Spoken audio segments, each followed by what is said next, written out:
माननीय रणेन्द्र बराली, त्यसपछि माननीय प्रेम सुवाल।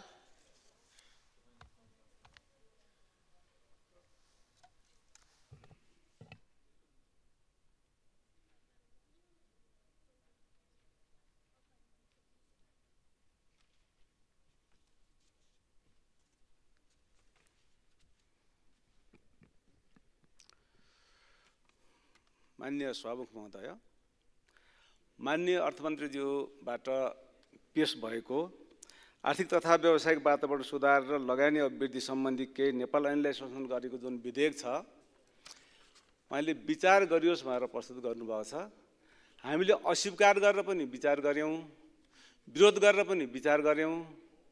अब केही सुझाव दिएर विचार गर्ने हाम्रो कुरा हो। प्रतिपक्षले विचार्दै जाने, सत्तापक्षले निचार्दै जाने, यस्तै रहेछ संसदको खेल। अब त्यही अन्तर्गत चाहिँ हामीले विचार गर्ने कुरा त भयो, तर वास्तवमा यथार्थ के छ भनेदेखि अहिले यो व्यावसायिक वातावरण सुधार नभएर राज्यले व्यावसायिक वातावरण सुधार गर्न नसकेका कारण देशभरिका लगभग ठुला सहरहरूमा 1/3 करिब सटरहरू बन्द छन्, व्यापारहरू बन्द छन्। कतिपय व्यापारीहरूले सुसाइड गर्न अग्रसर भएका छन्। यस्तो अवस्थामा व्यावसायिक वातावरण सुधार गर्नु त आवश्यक नै हो। अहिले अब इन्टरनेसनल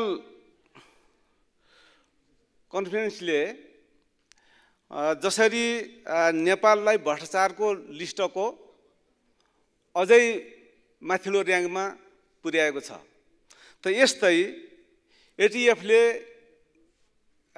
ग्रे लिस्टमा राखिसक्यो। यसरी व्यापारीहरू कमजोर हुँदै जाने, राष्ट्र निर्भर बन्दै जाने र हामीले चाहिँ फेरि व्यावसायिक वातावरण सुधारको कुरा गर्दै जाने। यो परिप्रेक्ष्यमा कति मिलेको, कति नमिलेको, कति मिलाउनु पर्ने, यो राष्ट्रको सरकारको, जनताको सरकारको, यो सम्बन्धित विषयको सरकारको कुरा त हामी सबैको जिम्मेवारीको होला नि। त यो अवस्थामा मैले केही थोरै मात्रै भन्न खोजेको छु। यहाँ विदेशमा लगानी नियमन सम्बन्धी कानुनमा जुनसुकै कुरा लेखिएको भए तापनि देखाएको व्यक्तिले नेपालमा सम्पत्ति स्थापित कम्पनी वा प्रतिष्ठानले विदेशमा लगानी गर्न पाउने अरे।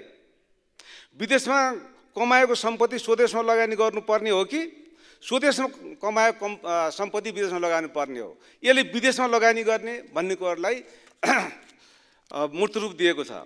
त्यस्तै जुन यो 7 उपदफामा जुनसुकै कुरा लेखिएको भए तापनि यस ऐन बमोजिम मुद्दा दायर हुनु अघि सम्बन्धित व्यक्तिले बिगर लाग्ने जरिवाना रकम भुक्तानी गर्छु भनी निवेदन दिएमा विभागले बिगर लाग्ने जरिवाना रकम असुल गरी मुद्दा नचलाउने निर्णय गर्न सरकारी वकिल कार्यालयमा पेश गर्नुपर्ने छ।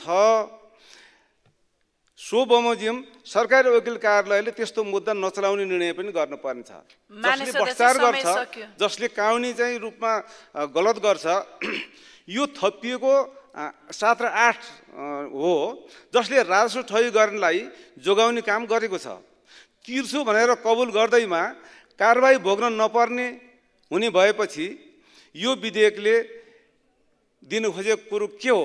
यसलाई झिक्नुपर्छ। यसरी नै राष्ट्रलाई कडाका साथ उठाउनलाई कुलमान घिसिङले जुन प्रयास गर्नुभएको छ र व्यापारीहरूले जसरी चाहिँ भाका राखेका छन्, त्यस्तै भाका राख्नलाई ठुलो मैले भ्याएँ सभामुख महोदय। व्यापारीहरूले झन कबुल गर्दै झन नतिर्ने अभिलाषा व्यक्त गर्दै जाने कुरालाई यसले एड्रेस गरेको छ। त्यसकारण यस्ता विषयमा गम्भीर हुन पर्ने छ। धन्यवाद। अभिवादन।